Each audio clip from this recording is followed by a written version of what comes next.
Welcome to the School of Hollywood. I'm Steve Owens, your host. I interview celebrities in Hollywood and talk about their success and how they got to the current status. So if you like the podcast, please share it with your friends and give us a like. Hi, this is Steve Owens with Entertainment World and School of Hollywood podcast. And we've got Terry Knickerbocker here with us. We're excited to have you here. You're one of the top acting coaches in New York City, and you own the Terry Knickerbocker Studios. How long have you been coaching acting? 30, 40 years, something like that. I don't know. I started in earnest in the early 90s, but I was doing it a little bit before then as well. And it Okay. kind of coincided with my teaching career. So I kind of lived two professional lives. I have a school, the Terry Knickerbocker Studio, where I teach actors who want to learn how to act to be really good actors. And I also taught at NYU for many years. And then side by side with that, I coach usually actors who already have a role. Occasionally, I'll coach someone for an audition or a callback, but most of my coaching work is with people who've already booked roles. And as you know, in film and television, there's usually very little, if any, rehearsal. And so a lot of actors will go to a coach to help them prepare for roles so that when they show up on set, they're ready to go. Well, you actually coached one of my favorite actors, Daniel Craig, Mr. James Bond 007, for his Knives Out. How do you approach somebody that is that big uh, in entertainment and say, hey, I'm going to teach you something? Well, I don't propose to be teaching them, right? That's a different function. So I'm not trying to teach anybody I coach how to act. And in fact, it's very helpful if they already know how to act. I have had to coach some people who don't know how to act, and then that's a double job. So with Daniel, you're quite right. Daniel is an extraordinary actor and a really thoughtful and passionate and very well prepared actor. And just to make a slight correction, and I think this is important, I didn't coach him for Knives Out. I coached him for Knives Out 2, which was the Glass Onion. Oh, And okay. and so that was very interesting because I loved his performance in Knives Out. And we've been sort of flirting around, working together because he's a good friend of Sam Rockwell's, who I've been coaching for probably the longest time of anyone I've been coaching, 30 years. And Sam is always recommending me to his friends, and often those people become clients. And so I'd met Daniel a few times, and he'd sent me a script that ultimately he didn't end up. And then one day he said, "I want you to help me with Knives Out too." And my first meeting with him, I kind of tried to talk him out of hiring me because I was there like, "I loved what you did in Knives Out. I don't think you need any help. Why would you need my help? You already figured that out so beautifully. I don't want to mess it up." And he said, "Well, I don't want to repeat myself. And I want to make sure that this one is that I'm not just sleepwalking through it. And I want to make sure it's really good." And so we spent a lot of time working on, I thought, a beautiful script, staying like he didn't make a new character. That character was already established. Hmm. Um, but getting very specific into new people that he's working with because it's a whole new cast and new relationships and what it was like to fly to Greece, especially during the pandemic, and do this and basically be that same character, same mannerisms, same voice, but in new circumstances and just really making it specific. You mentioned Sam Rockwell. He picks a lot of diverse roles out there. What's his process of breaking down the scripts and becoming those kinds of characters? You're spot on with how you're understanding Sam, and especially your use of the word pick, because one of the things that Sam says that's very powerful is that your greatest power as an actor is the ability to say no. And so he, at this point, I don't think he's auditioned in 10 years, if not longer. He's mostly just getting offers. But even when he was auditioning, if he got a part that didn't feel right, he would say no. So first there's the picking part, and he's really trying to have a body of work that is varied, that is sometimes funny, that is sometimes very dark, and he's very intentional about that. So he doesn't like to keep playing the same part all the time. And then his process, he got a very interesting process.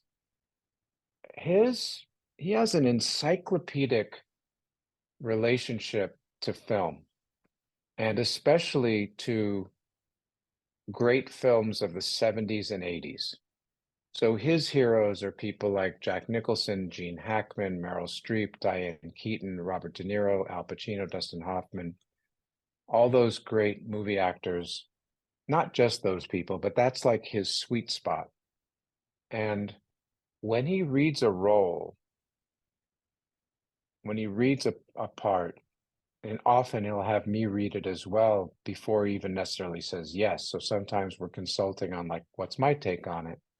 He's going to start to have associations to, oh, this is kind of like Ethan Hawke in this movie, or Denzel Washington in that movie, or Gene Hackman in The Conversation, or John Cazale in Godfather.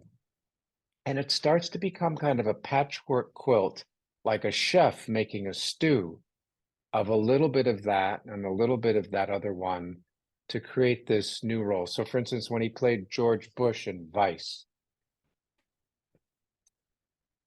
Elvis was in there a little bit. Um, Not only Elvis, but there was a little bit of Elvis in there. Mm. Um, and that became interesting. Yeah.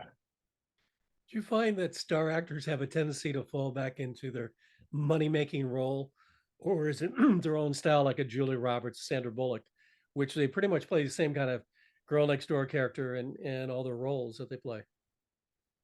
Well, I would disagree with you about like Julia Roberts in that movie about the Watergate uh, thing, or the podcast that turned into a show that was very dark that Sam Esmail put together.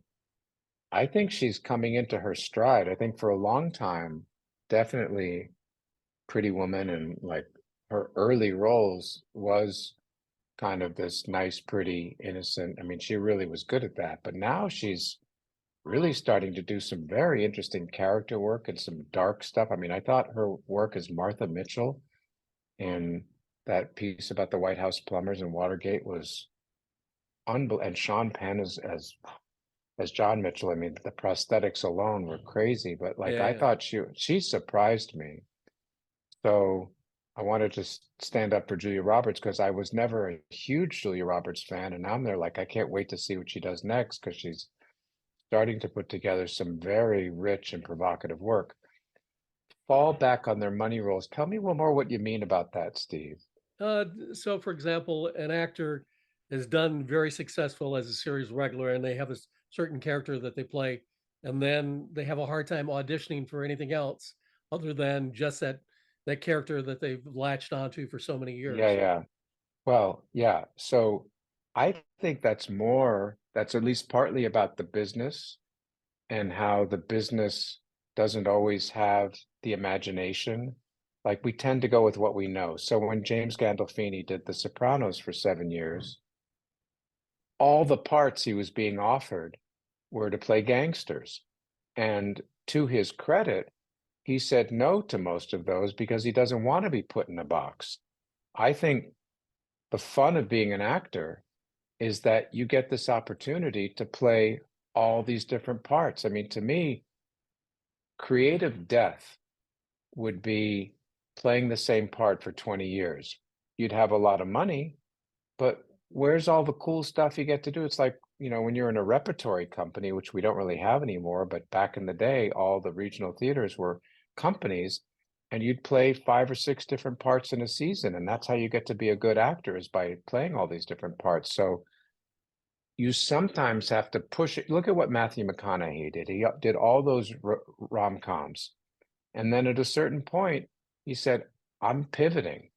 And for, I think, 2 years, he turned down millions and millions of dollars because he was an incredibly successful rom-com guy, right? Until he could get something like Dallas Buyers Club. I think it really started with the Lincoln Lawyer, but right, where he said, no, I want to do something more serious. So it often takes a brave actor and a brave representative, an agent or a manager, and a great imaginative casting director and a brave director is going to say, oh, this person's going in another direction.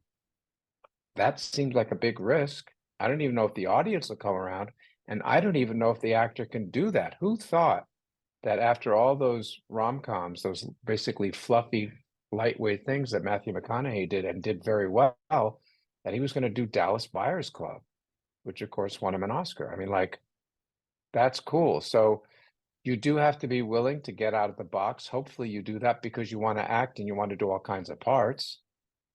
And you also have to buck. I mean, he turned down a lot of money for a long time, right? I think he turned out a $12 million movie. Whoa.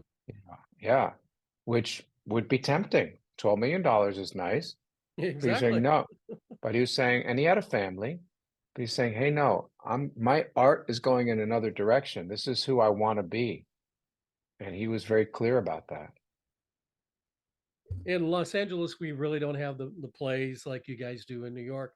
What, in your opinion, is the big difference between Broadway acting, film acting, and TV acting? Well, you do have some plays. I have a person I coached who's about to be in POTUS at the Geffen, which was a big hit here on Broadway. So there is some good theater in Los Angeles. But you're right, the main engine of entertainment out there is film and television. Um, I think it's about size, right? That you wear a mic as a film actor, a TV actor, it'll pick up everything. And so this conversation that you and I are having, I'm at my studio now, and people in another room can't hear it. So you can end up doing very intimate things. That doesn't mean you have to be small to be a film and TV actor. You look at Gandolfini again or Bryan Cranston. These are actors who are not afraid, you know, Kate Winslet. I mean, like, you have all these movie actors doing TV now, and you have a lot of stage actors who do film and TV. Denzel Washington will do an Iceman Cometh on Broadway or a Fences on Broadway. And I do believe that our best actors come from the stage and return to the stage. Um, and so I think the stage keeps you honest. And I think you become a better film actor by performing in front of a live audience. Sarah Paulson's on Broadway right now doing an amazing job in this beautiful play, very provocative play called Appropriate.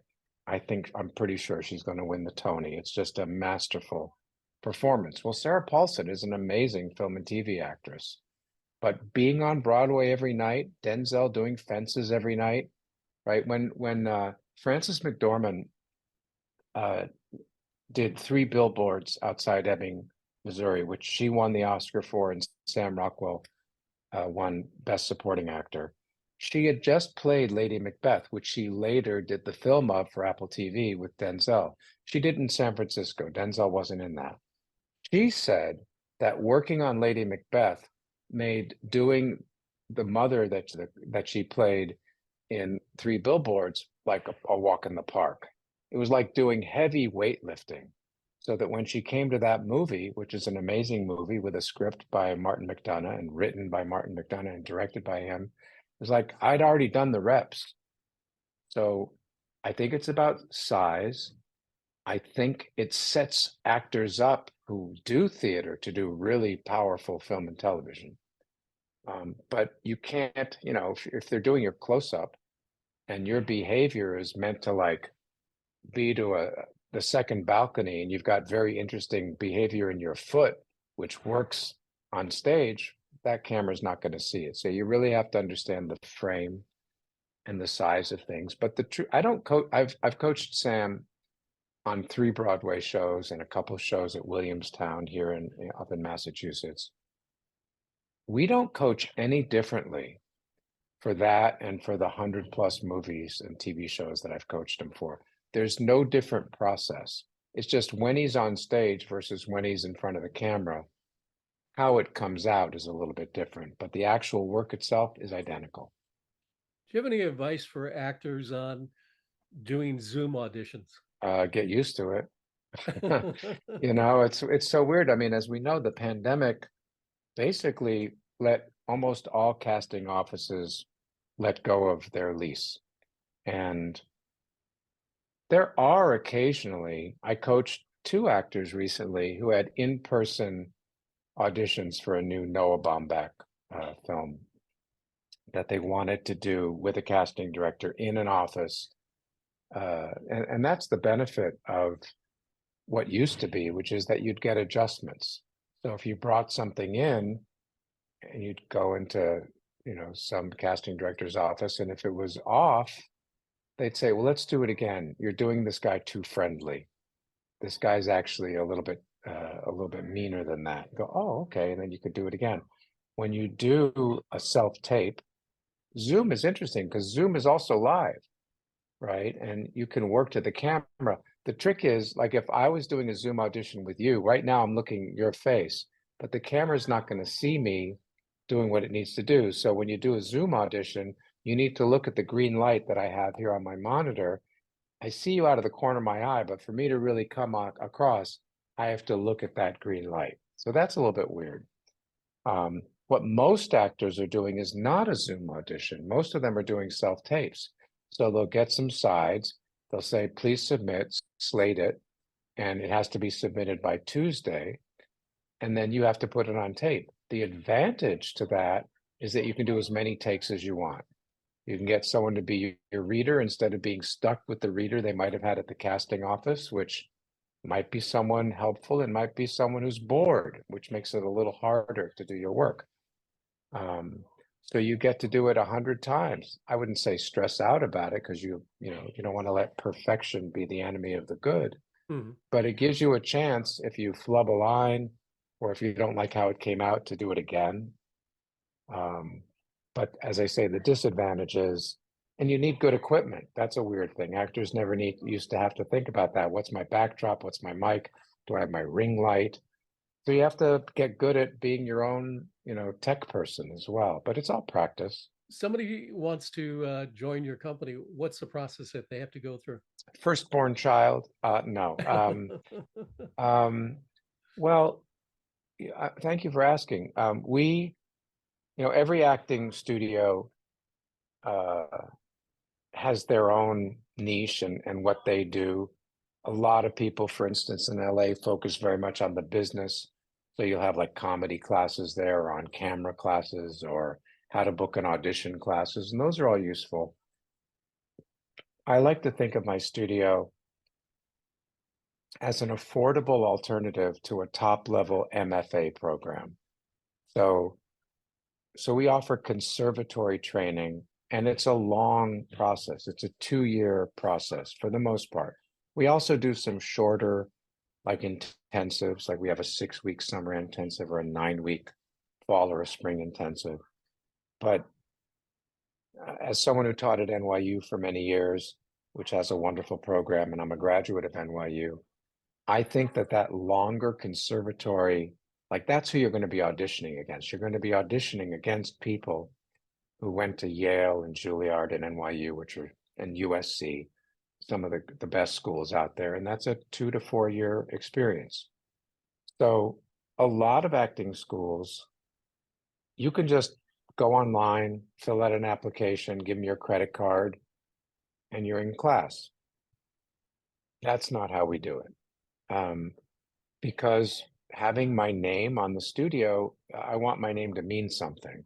And so if we just took anybody, we'd probably have more students, but they wouldn't necessarily work out. And one of the complaints that serious actors have about taking acting classes at some other places is I had this partner and like they never showed up or they didn't know their lines or they weren't so reliable. So we like to meet people and have a conversation. I have a wonderful director of admissions, Christopher Booth, and we want to find out what you're looking for. And we want to see if what you're looking for aligns with what we're offering. And if it does, then we can go forward. And and we almost try to talk people out of it because it's a huge commitment. And people these days, if I can make a generality, a generational generality, aren't really interested in spending 2 years because they go like, oh my God, I'm going to miss pilot season, and I want to go to this party and meet someone. So it depends what your goal is. If your goal is to be a working actor, there are all kinds of ways to become a working actor, including growing your Instagram followers. If your goal is to be really good, then a school like mine might be just what you're looking for, because that's who we want to work with, are people who really are passionately committed to being the best actors they can be, because I believe that if you're really good, you will have a very successful career. Well, that wraps another School of Hollywood. I hope you enjoyed it today, and if you did, please give us a like and tell your friends about it. Until next time, school is out.